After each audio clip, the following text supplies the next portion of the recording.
Hello, everyone. My name is Johan Draaisma. I am the Access Server Product Manager from OpenVPN here, and me and Greg Keller from JumpCloud will be talking about how you can leverage JumpCloud and OpenVPN together to create a secure VPN solution. Awesome, Johan. Good to be with you today. Folks, this is Greg Keller, JumpCloud's Chief Strategy Officer. Prior to that, I was the chief nerd of the product who launched this thing about 5 years ago. So we're absolutely excited to be working with OpenVPN. As you'll see, this was really a very natural confluence of technologies that have come together less in a forced or contrived way. Frankly, our customers showed us how they're using our technologies together every day. And I think by the end of this presentation, which will conclude with a live fire demo, you'll get a visual walkaway of how all these parts are very easily glued together. So Johan, I'm gonna have you mute out. I'm gonna drive through some agenda. In just a few minutes, we are going to bring Johan back for a deep dive into OpenVPN Access Server, and he's going to take the reins here in just a second. So what are we going to talk about today? The folks we have on the line are probably just like Johan, just like me. We're technologists. We kind of live this stuff. And we're going to go through some basics, though, stuff that we'll actually get through pretty quickly because we think you already have that blocking and tackling understood in your organizations. By that, I mean understanding general VPN use cases, how, when, and where you deploy the need for a virtual private network. The same thing for understanding directories. So why does a company actually institute some type of centralized identity management? We'll go through a few of those reasons and frankly some of the pitfalls of when you don't have centralized identity management. We're going to pass the reins over to Johan, and he's going to dive through OpenVPN Access Server and then pass back to me, wherein I will take you through our product, the Directory-as-a-Service, and showing how directories can actually exist very, very effectively up in the cloud and what all that means. Finally, we're going to go through a technical overview of the OpenVPN and JumpCloud integration. What that really means is we're going to do some boxes and lines drawings. We're going to show you the integration between a couple of different protocol endpoints, LDAP and Radius in particular. And then we're going to show you how this thing actually works. No, as we like to say, we don't, you're going to watch PowerPoint here for a little bit, but as technologists, we love showing off the bits. So we're going to be doing this by using the real software, not walking you through some PowerPoint stuff. And then time permitting, we will be jumping into a Q&A session. If you have questions, we ask you to use the question and answer forum. It's all part of the GoToWebinar platform that you're now viewing this webinar through. There's a little portal, a messaging system where you can post your questions. On staff, we have both Radius and LDAP experts in the room, folks that know both and have actually installed the OpenVPN Access Server stack. Obviously, are JumpCloud experts, but most profoundly are protocol experts. So if you have questions, fire them off, and if we have time at the very end, we'll do a live fire Q&A and maybe address some of them between Johan and I. So let's kick this thing off. So let's start with the basics of VPN, understanding the general use cases for it. But even before I begin this, I kind of want to just make a general statement. The interesting part about how this webinar came together was actually driven by data. And that was data that JumpCloud surveyed its customer base, now global, and very deep IT expertise, who choose best of breed where they can. And we asked all kinds of questions that related to what kind of operating systems are in use, what cloud infrastructure is being used. Granted, we have a lot of telemetry and visibility on our own data platform side, but we asked directly, what are you either using now for various technologies, or what do you propose to use? And when the question came to virtual private networks, overwhelmingly, OpenVPN is the weapon of choice of our customer base. And we found that very, very interesting. So we know the OpenVPN folks. We said, do you want to tell the story together? And it was an overwhelming yes, let's get out there.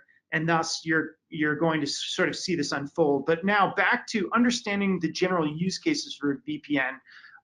Let's kind of walk through this quickly, and Johan and I can kind of banter a little bit where needed. When you look at the first use case, this is very, very typical. It's the remote access case. It's where the employee actually has some mobility. They may be in a remote home office or frankly have to travel. And they are typically required to stay tethered in some way through a secure tunnel to the resources that matter, the corporate sort of secure resources. They could be files, data, information, applications, etc.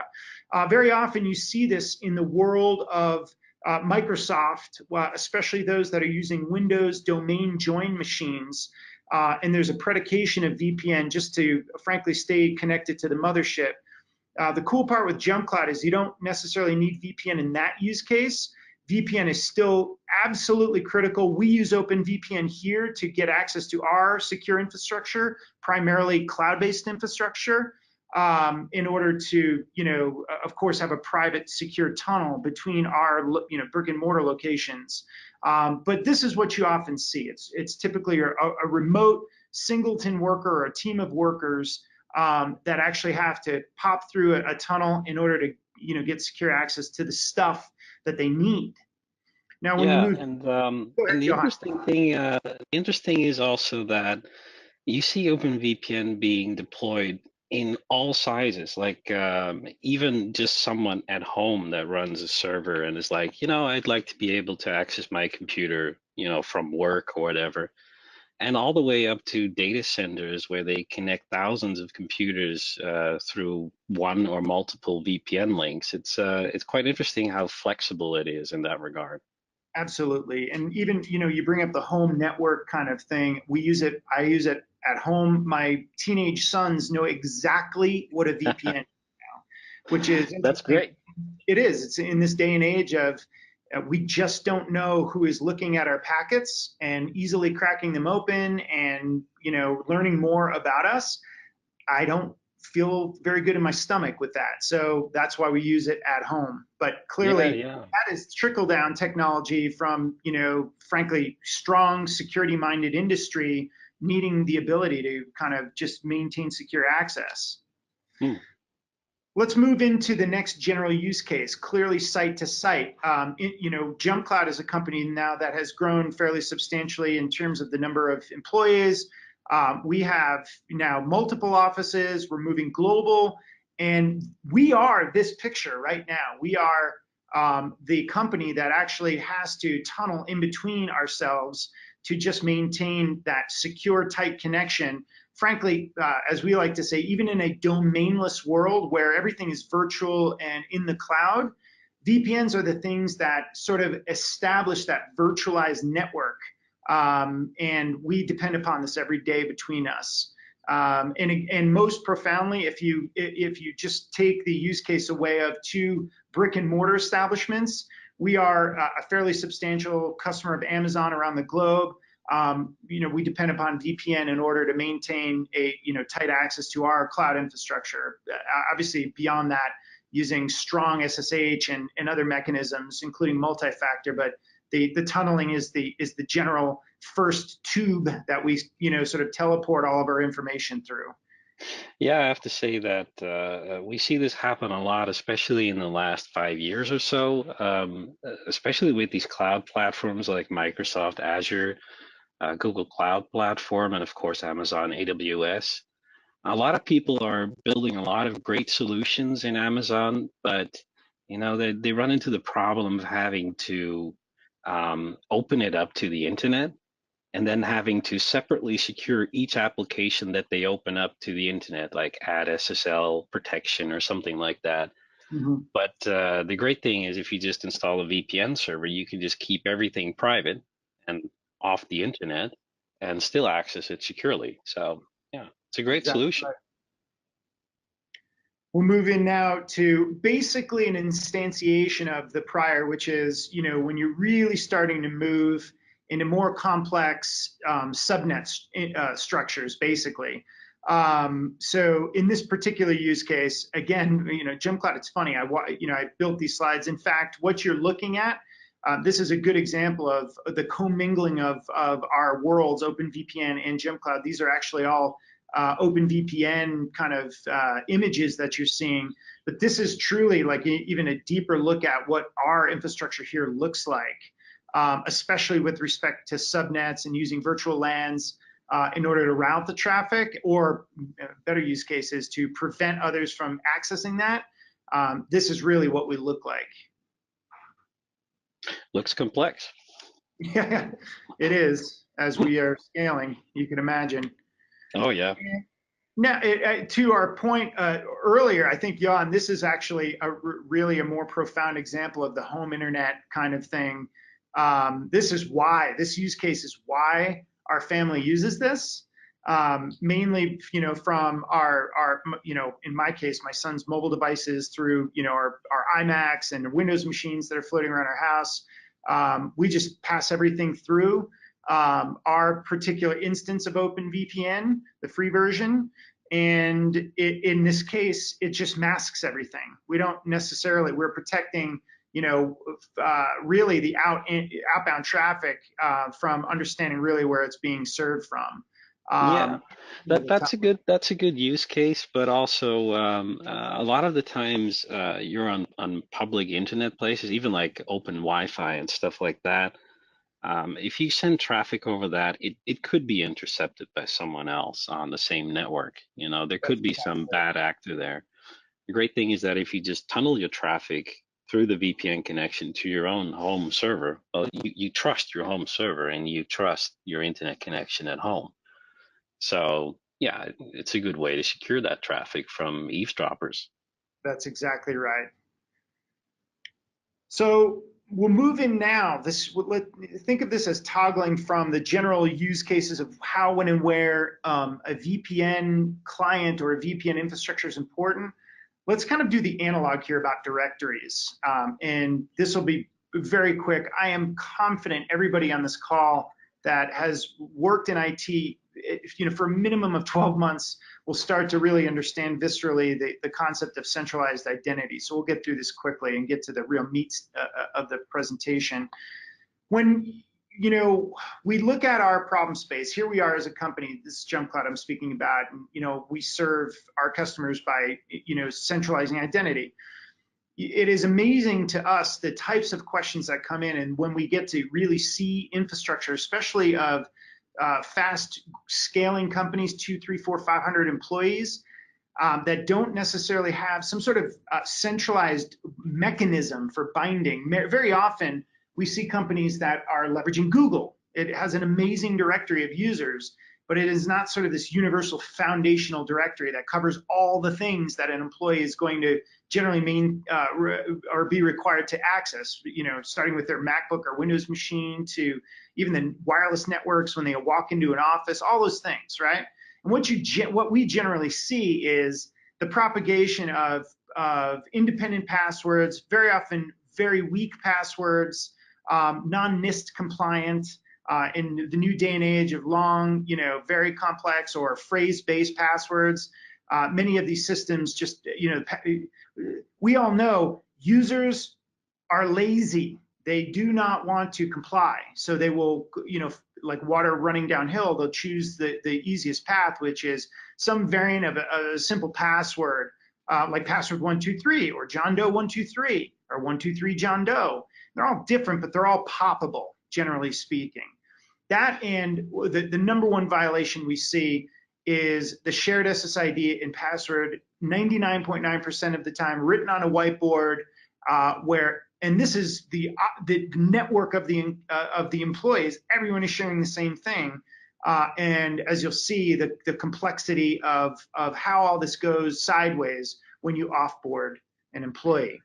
Yeah, one of the major challenges, of course, in IT is that there are a lot of different solutions available. You have some problem that you want to solve. You look online, you find a solution. It's like, hey, we can use that, but then you have to log into it, and That's then right. you have to set up a new set of credentials for a user to use. So eventually, ends up with like 20 credentials just to do his daily job. So That's exactly that's right. not ideal. Yeah. It's not, and we're seeing, obviously the moves for, obviously FIDO2, WebAuthn, which in effect is all passwordless authentication. These are phenomenal technologies moving fast to uh, sort of prevent this awkwardness, so to speak, but still they're abstractions underneath these various resources are authentication mechanisms, and very often have traditional mechanisms. Even if they're hashed and salted, there will be a credential set that is involved underneath the covers. The badness happens like this, as you know, where John Doe is asked to leave the company. You have these independent passwords, and the machine isn't governed, right? There is no direct tethering or binding to some sort of authoritative source, so there's no way to control that person if they make off with the hardware. More sophisticated attacks will often occur by the network exposure, where there's been no change, especially if you're dealing with a former employee that had escalated privileges. They will know how to traverse networks. They just need their original set of creds or an original set of creds that they once had access with. So it's all very dangerous, especially, again, using anything shared is not good. When you look at directories, this is really where you start to get more sophisticated. It's why you implement them, which is to centralize a version of the identity. But it really breaks down to two general things. It is, number one, the authn. It's the authentication practice. It's centralizing and making a set of credentials that are really hard and that comply with some sort of NIST standard, which JumpCloud does, obviously. The other half of this transaction, though, is auth-z. It's the authorization part. What this graphic is showing you in this simple model is that our fictitious employee, this guy John Doe, is a member of the engineering group. That is the authorization group. So within this particular directory, this particular group John Doe has access to, may provide network access, it may provide VPN access, but it's not giving him access to other things he shouldn't access, like various servers or various on-prem or SaaS-based applications, right? So it is very important to understand that, directories in and of themselves just aren't technologies that necessarily, have you bang against them for password authentication. It's all about the authorization aspect. And I bring this up because, as you'll see when we dive into the demo, this is really the juice of, managing, let's say, OpenVPN credential and authentication against JumpCloud. So you have some mechanism of authorization, group-based authorization. We're going to, get very specific there in just a few minutes. With that, what I want to do now is we're going to pass the presentation technology, so to speak, over to Johan, and he is going to drive us through the depths of the Access Server from OpenVPN. Again, it's what we're going to be demonstrating here in a few minutes. Johan is the product manager, so he is the authority behind this technology, and he's going to drive us. Johan, take it away. Hi. All right. Great, Greg. So, is everyone seeing the presentation all right? Let's see. All right, great. So in this part of the presentation, I just kind of want to start out by giving everyone here a fast introduction of what OpenVPN is. Since people probably already have a fair idea of what VPN is, I'll try to keep it short and simple. My goal here is just to give you a very basic understanding of what OpenVPN is and what it can do for you. Now, you've seen some use cases already, and we'll go into more of the details of our commercial solution called OpenVPN Access Server in a little bit. And my friends from JumpCloud, of course, even have a live demo later on, which will be very useful to you to figure out, how it really works. So let's start about the OpenVPN project itself. It was actually originally started by one man called James Yonan and released initially somewhere in May of 2001.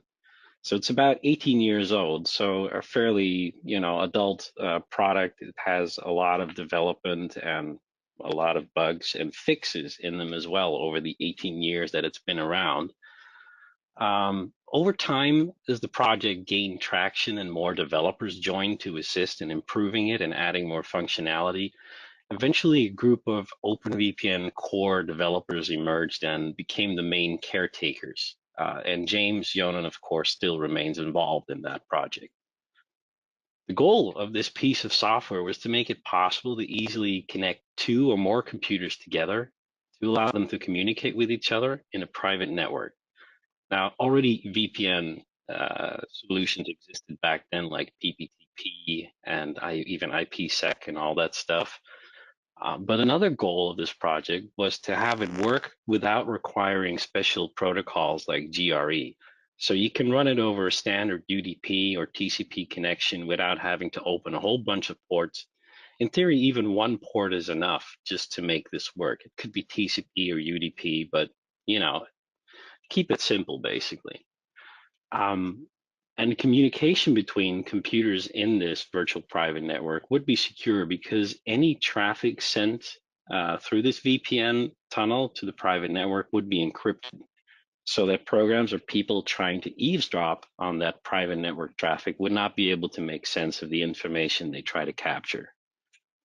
So even if you have, for example, a server in the office with your work documents on it, and you're using the public internet to connect your laptop to that server, then it would be safe to do so if you use OpenVPN to secure that traffic. People on the public internet would not be able to eavesdrop on this information. So documents that you're sending and receiving over this connection remain safe from eavesdropping or people trying to, bad actors, man in the middle attacks, that sort of stuff. Well, I think many people here probably already understand that this is pretty much the definition of the term VPN or virtual private network. It's a private network that nobody can break into, and it's virtual because there are no real physical cables or physical devices that are making this secure connection possible. It's all being handled in software. You do, of course, need a working and physically existing internet connection, but on top of that, you can run the VPN software and create an entirely virtual private network. You can install a piece of software on a server that handles the incoming VPN connections like OpenVPN Access Server, and you install a VPN client on the client device like OpenVPN Connect Client for Windows and Mac, and you connect them together, and there you have it. You've got a working VPN solution. And the server and the client can now communicate securely with each other. So as a company, we are still dedicated to keeping the open source project safe and reliable to use, meaning we do our own audits on it. But since the project is also open source, it means literally anyone can download the source code of OpenVPN and examine it for any bugs or backdoors or flaws, etc. So the open source project, we try to keep independent. There's a core group of developers that have control over what goes into the project, and they check each other's work and any contributions that are made to the project as well. It also remains transparent in its goals and processes, basically to provide a secure and flexible VPN solution. Aside from that, with 18 years of development in this project and with multiple third-party audits, most recently and positively, with nothing of note to report in terms of vulnerabilities by the OSTIV project and Quarks Lab, we're confident that this project is really an excellent basis for a great VPN solution. And so it has been for the past, 10 years or so that I've been working with the company.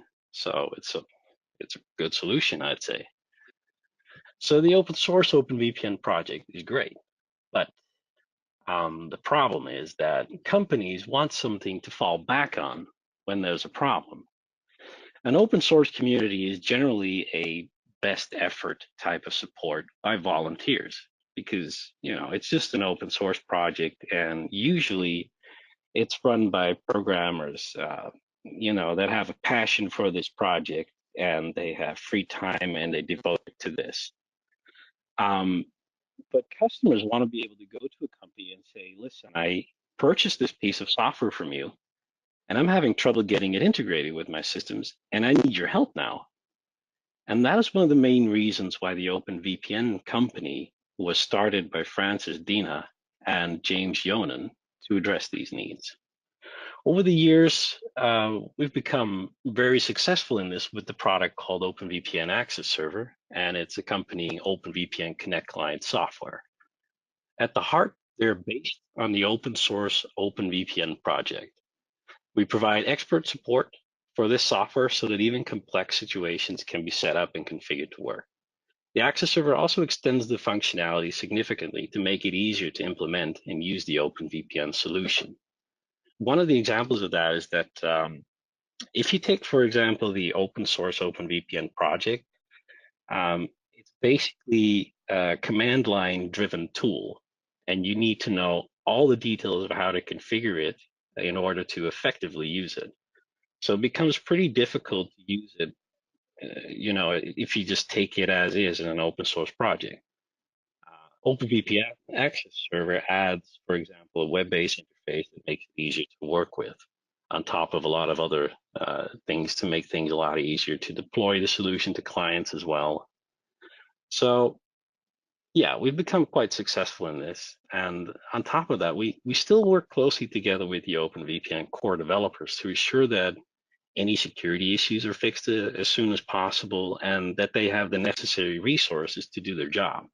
And of course, we ourselves contribute to the project heavily. Anytime we think of something new that we really think makes sense for everyone to have in this project, we add it to Access Server, but then it also gets added to the OpenVPN project as well, so other people can use it if they want to. So OpenVPN Access Server then is a software product that you can use to connect computers and networks together. As my friends from JumpCloud have explained, this can be useful, for example, to allow people to work from home, so they still have access to all the files and programs they need to do their job. That's one aspect of it. It's easy and flexible to deploy. The ease of implementation, I think, is something that needs some explanation. As I said, the open source project is kind of like just the engine. It does the heavy lifting of creating the VPN tunnel and encrypting data, decrypting data, and making all the communication possible. But it can be challenging to configure, because when you look at the documentation for the project, you immediately encounter deeply technical instructions on how to write configuration files in text format, how to create certificates, how to distribute them. It can get pretty hairy. The open source community and documentation give you a lot to read, but there's no way to really quickly start with the OpenVPN open source project to set up a server and get your computer connected to it. There's also the pitfall where if you don't know enough about it, you could still get a connection going, but it might not be secured in the best possible way. For example, if you don't know that TLS authentication is a method like a software firewall, an HMAC firewall that you can enable on OpenVPN, but you don't enable it because you don't know how to do it or you haven't read about it, then your security is not optimal. So that's one of the things where OpenVPN Access Server, tries to solve that by offering a number of easily deployable images that are already pre-configured with secure settings. We have images available for ESXi, Hyper-V, Amazon AWS, Google Cloud Platform, Microsoft Azure, even DigitalOcean now. We even have a contributor on Docker Hub that creates a Docker image that has Access Server in it. And we're considering launching our own official image on Docker Hub eventually, so that we can also cover that. Our default settings that we use for Access Server are always changing over time as different things change. Like, for example, Years ago, 1024-bit certificates were eventually deprecated. So we moved to 2048 bits. And, every time something like that changes, we change our default settings as well. So if you upgrade your server, we try to give you the best security possible. Now, the whole point of this presentation, of course, is to talk about the capability of Access Server to authenticate against a common source of credentials using a protocol like LDAP or Radius. Access Server is able to connect to JumpCloud secure LDAP server or Radius server, and you can have one single set of credentials for multiple services, thereby lowering the burden on your users instead of having to give them yet another set of credentials to deal with. For example, I can just imagine that people are thinking like, I need a secure way to access my cloud environment, but then when I add this solution, this Access Server to my cloud environment, people are going to have to, get new credentials and work with that, and it creates an additional burden. And JumpCloud, OpenVPN, centralized credential management tries to resolve that, so you don't get yet another set of credentials. Another great thing about Access Server, it makes it easy to do client deployments, especially on Windows and Macintosh, probably the main operating systems that people will be using. The great thing is that the web interface of the Access Server contains a bundled copy of our Connect client software that you can install. So basically, you go to a Windows or Mac computer, you go to the web interface of the Access Server, you provide your credentials, and the required software is being offered to you directly, and you install it and you connect, and you're done. In the next few slides, I'll show a picture of what that looks like, and later on, we'll have a live demo done by JumpCloud, so you can actually see, how that whole process works. And of course, support is an important item, and that's why we have a team of support personnel in the USA and in Europe to cover most time zones and provide 24/7 support. So that if you do have a problem or a question, you can come to us and we can help you out. With Access Server installed on a server, you can access its admin web interface. It gets installed by default, and you can see the status overview right when you log in. This is the first thing you see when you log on to the admin web interface. It shows some basic information about what kind of authentication system is being used right now, how many devices are currently online and connected to this server, how many connections you're allowed to make to this server in total, among other information. If you run the Access Server entirely self-contained, meaning that you don't choose to use JumpCloud, but you choose to just have the user accounts and passwords stored in the Access Server, like maybe you would do when you deploy Access Server at home just for 1 or 2 people, then the user permissions page lets you create users and give them access to specific IP addresses or access to the internet or not, and basically just set up their users and their access rules right here. So you can just configure everything here in the web interface. And of course, there is a logging facility in the Access Server. It lets you look up logins from VPN clients, even failed logins, see how much data they've used, how long they've been connected for, and so on. There are also command line tools available to pull more information from a log database and export it in CSV or JSON format so that you can, for example, open it in Excel and sort and display that data in different ways. The Access Server has a lot more things that I could show you in screenshots, but the presentation would take a very long time if I go through all the possible screens. However, I do want to show briefly how a typical installation experience would be for a Windows client computer in just a few slides. This won't take long.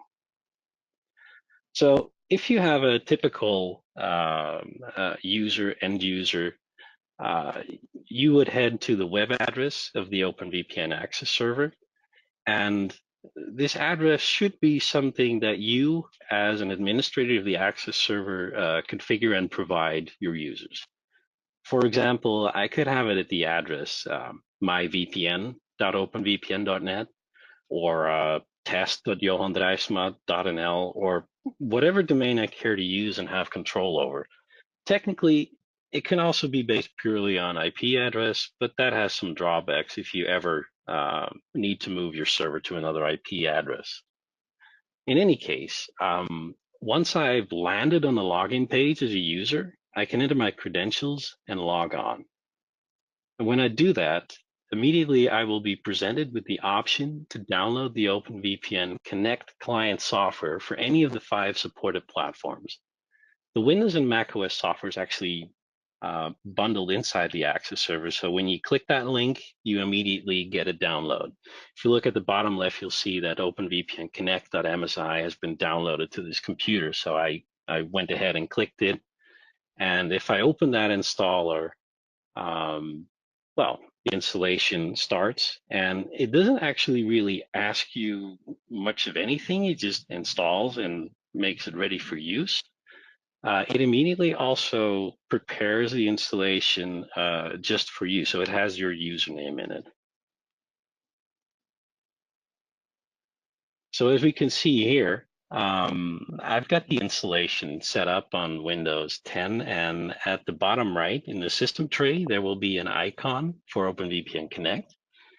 And I can click that, and it will show a menu with some options. And in this particular case, I've set up a server on as.test.johandraisma.nl.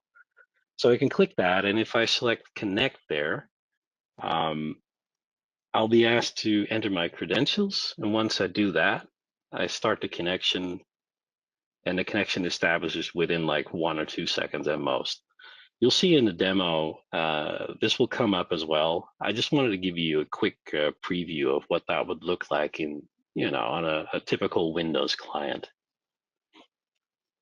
For macOS, we have a process that's pretty much similar, except the system tray icon is at the bottom on macOS. But the idea is the same. We offer a client software that you install, and you can use that to connect. On Android and on iOS, we actually have apps in the iOS and Google Play Store that you can use to install the OpenVPN Connect client. And it has the ability to import profiles directly from the Access Server. You just provide the address of the Access Server, the username, and the password, and the import procedure is complete. So we try to make it as simple as possible. For Linux, we currently have the open source community client. It's from the open source project directly, and it's available in a lot of repositories that come default with the Linux distribution that you choose. For example, if you have Linux Debian or you have Linux Ubuntu, you just use aptitude to download and install a package called OpenVPN. Then you go to the web interface of the Access Server and download the connection profile. That's actually just a text file that contains everything you need, contains all the certificates and information to get the connection going. You save that on your Linux machine, you start the OpenVPN process with that configuration file, and a connection establishes. In the future, something that we're actually working on now, we'll have a new officially released client from the OpenVPN Incorporated company itself for Linux. And we hope to also have a GUI available in that. So it will be even easier to use OpenVPN on Linux. Well, that concludes my part of the presentation, and I'd be happy to answer any questions at the end of this presentation during the Q&A session. Awesome. All right, Greg. I am here. Great job. Let's dive back into this now. We've got just at the top of the hour, we're just under, let's say 15 minutes. We got some really cool material to go through. FYI, we are receiving amazing questions. We have a ton of people in attendance, so we can't unmute the mics right now. So we'll try and get to them at the very end. If not, we will follow up with you individually. So really quickly, let's go through an overview of our product called JumpCloud's Directory-as-a-Service. And again, I'll walk you through this so we can get to the meat, which is actually seeing the bits in operation. So when the team and I hypothesized this product roughly 6 years ago, we looked at the market and we decided that there was no real foundational version of identity that, quite honestly, was doing things like Active Directory or LDAP did for organizations. There were plenty of cloud-based identity services, more or less federation services, but no one that we felt was truly and truthfully taking on the chore of centralized directory-based management. What does that really mean? You're going to see. We think it is the aspect of true foundational sources of credentials and users surrounded by deep protocols, LDAP, Radius, SAML, and of course, mechanisms which are proprietary to bind computers, Mac, Windows, and Linux to this core directory service.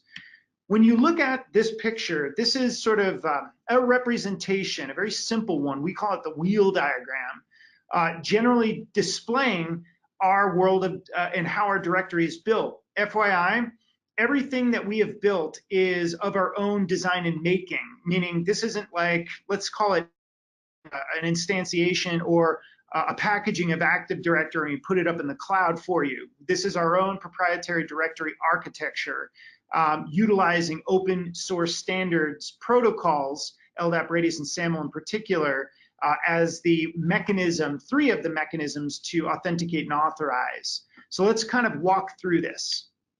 The first is we are the owner of credentials and users in the organizations that use us. We do actually offer a bridging mechanism to Active Directory for those that need to maintain some connection to an AD domain controller, but in the majority of the thousands of customers that use us, we're it. We sit behind anonymously and securely behind resources, including G Suite, Office 365/Azure. We are the thing that actually owns and provisions those accounts in addition to the various other applications that surround us. We are the thing that is providing the multi-factor authentication mechanism to each of these resources as well. When you look at computer and server management, the area we call systems, this is where we get into a very deep, secure, proprietary mechanism of binding a free-floating machine, meaning a physical laptop like a MacBook, or a virtual server like an Ubuntu or CentOS server up in some cloud. We do it through the installation of a lightweight agent, and this agent is responsible for all of the user account provisioning, all of the account management, meaning password and SSH key transactions, the multi-factor authentication to get into those endpoints, Mac, Windows, or Windows soon in Linux, and a number of other very powerful features like GPO management. When we call it policy management, but it's cross-platform. You want to secure a machine and basically institute it with all of your baselines of security policies, use JumpCloud to do that. Just like you used to do with Active Directory and GPOs, we do this, but again, across platform. Also, all of the full disk encryption and key escrowing as well. That's all covered in the JumpCloud platform. When you start to go around the authentication one, let's say you have networks. So you got a user that, let's say, they have a MacBook, okay? Do you know JumpCloud's authenticating and managing that? That's cool, but what networks does this user need? Well, it could be a VPN, like we're discussing. It could be a wireless network or an Ethernet network. It doesn't matter. If those networks and those network devices, like a Cisco Meraki wireless access point, or again, the OpenVPN Access Server, if those technologies can speak strong protocols, in our case, Radius, or we're using Open LDAP under the covers, which you'll be seeing here in a second, then you can bind that resource to the central set of credentials, just like you could an actual instance of free Radius or Open LDAP. This is just us hosting it and virtualizing it in front of our directory. Again, the same thing applies to on-premise file servers and NASes. So let's say you have Synology or QNAP or Moro data, right? And that resource needs to be bound to the users that should access it. You don't want it to have its own local authentication. Bind it via LDAP, but using strong Samba authentication. You know, it's interesting about that statement. Anyone in the audience who's sophisticated knows Samba, not really a very strong protocol vis-a-vis security. What we did is made it solid and tunneled it and wrapped it through LDAP, but you still need Samba or SMB transactions in order to gain access to file servers. It's how they work still to this day when you buy an off-the-shelf Synology server, right? It's using Samba underneath the covers. We speak that language. Let's move further. Let's say you got the same user, but they need other forms of applications. You've got Salesforce up in the cloud, and you've got, let's say, Jira on-premise. How do you bind those things to the directory? Through protocols. Again, you're watching LDAP come back around again. You bind Jira to the directory, our directory, via our LDAP endpoint. But Salesforce, obviously, it doesn't support LDAP. It supports SAML. So use our SAML endpoint in order to bind and connect. So now I think you're really starting to see JumpCloud is a foundational directory that hungers for you to connect your resources through protocols. So why JumpCloud? Just very simply, it's cloud-based. You don't have to install anything on-premise anymore. There are no servers. Number two, we're independent. While your customers have a choice, it's Active Directory, generally speaking, or JumpCloud as sort of these foundational things. I want to absolutely be clear. We love Microsoft. We love the Windows operating system. But what we are showing here is we're independent. We want you as an IT professional to have choice in the resources you would choose to buy for your users, but not have your directory force your hand in those decisions. That's why we love being truly independent. Apple, Google, Microsoft, Amazon, it really doesn't matter to us. That's why protocols exist, and that's why we instituted them in the cloud for you. And finally, endpoint centricity. Directories are directories, right? But computers are computers. We think that there is a very tight confluence between these things, and we are extremely dedicated to endpoint security, Mac, Windows, and Linux. We call it, the system is the gateway at the end of the day to accessing resources. It better be secure. So now let's get into the meat. Here's where we talk about OpenVPN and JumpCloud showing their strength in integration.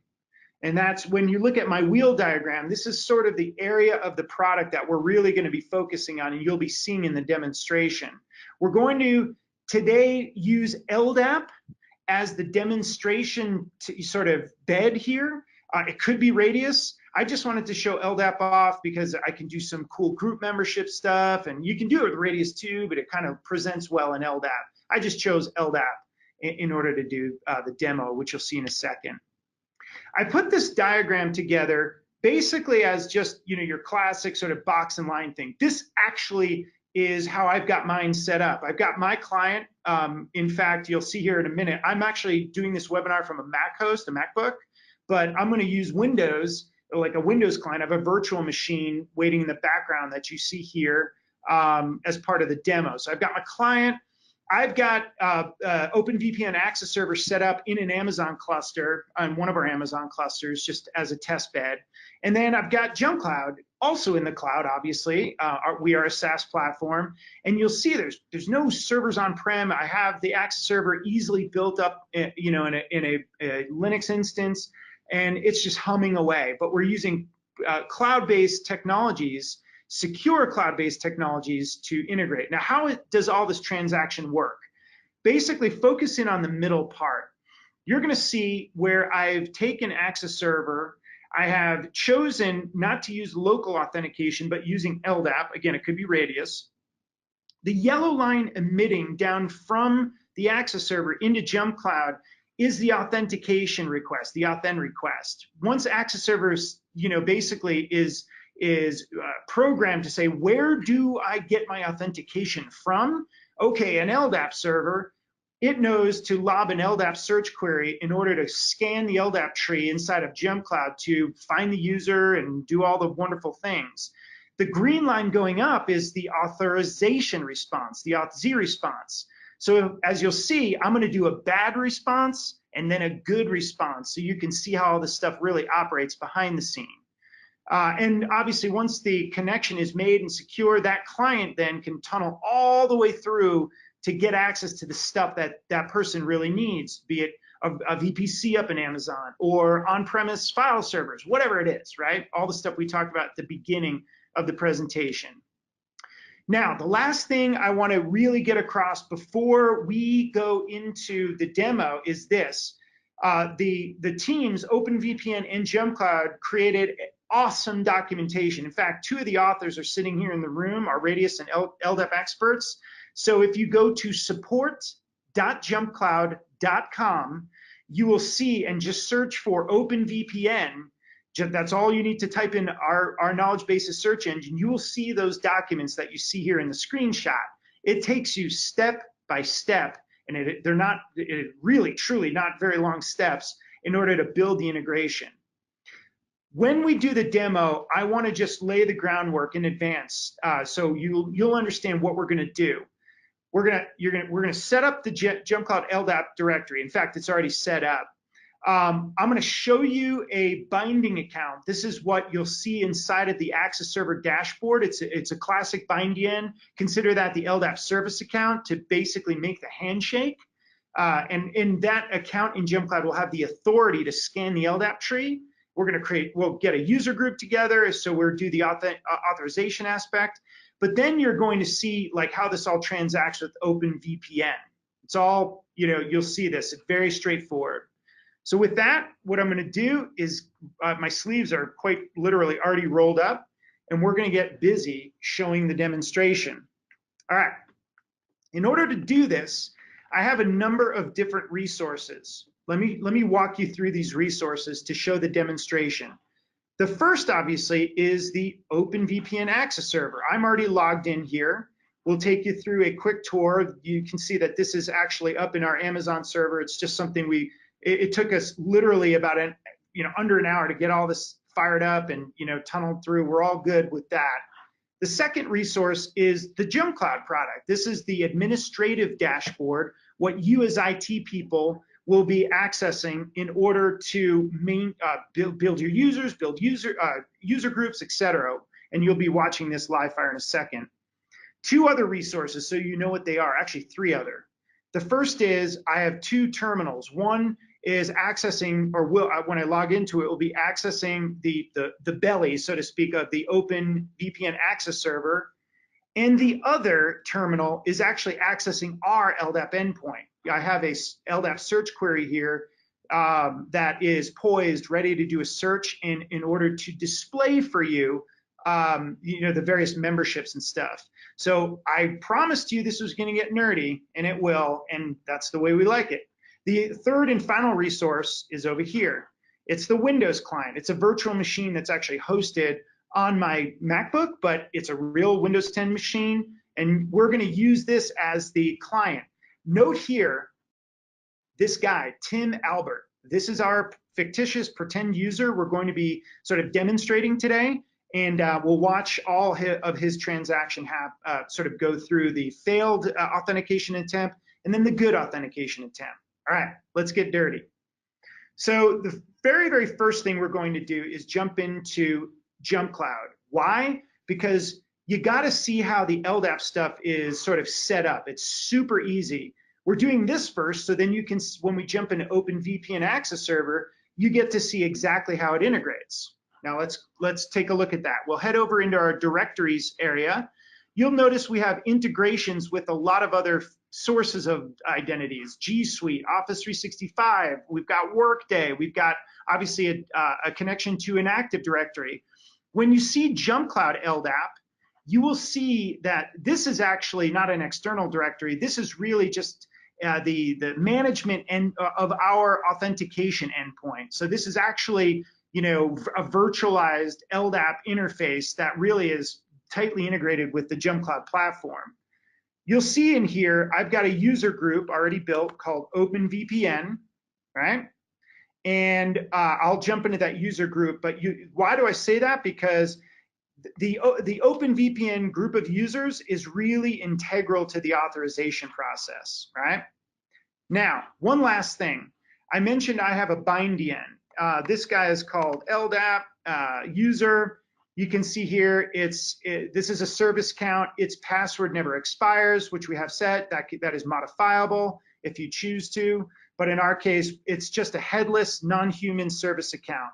Now, where does this guy come into play? Notice here this LDAP distinguished name. So when JumpCloud builds its user account, if you're going to use this account for an LDAP transaction, we present all of the true LDAP information about the user. Now let's jump into OpenVPN and we'll show you. So here is the status overview. Whoops, my session timed out. Let me log in. Cool. So you can see this is just the general health and status of OpenVPN Access Server.